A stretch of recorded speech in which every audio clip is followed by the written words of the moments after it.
Et pour parler des enjeux du référendum constitutionnel au Mali, nous sommes en direct avec notre correspondant Mohamed Danyoko de Bamako. Bonjour Mohamed Danyoko.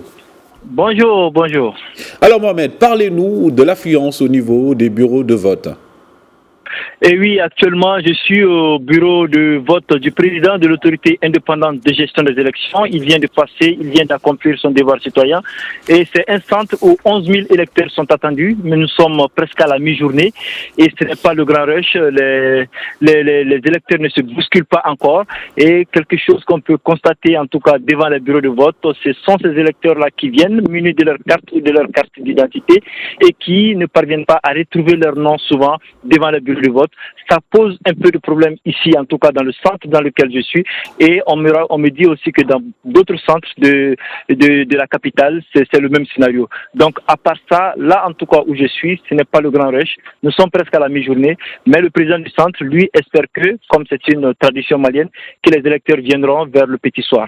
Justement, Mohamed, l'insécurité persistante évoquée compromettait également la tenue du vote dans plusieurs régions du pays. Et justement, on a posé la question au président de l'autorité indépendante de gestion qui était avec nous tout à l'heure. On lui a même demandé par rapport à Kidal, parce qu'on sait que le 11 juin dernier, les militaires ont voté partout au Mali, sauf à Kidal. Et il a dit de ne pas faire une fixation sur le cas de Kidal.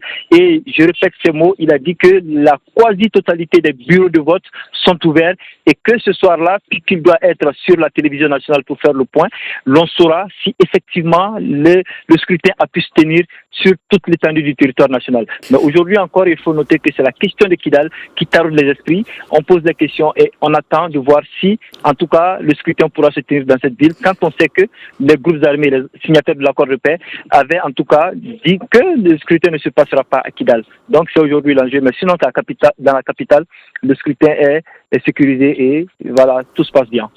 Merci Mohamed Danyoko, nous y reviendrons dans nos prochaines éditions.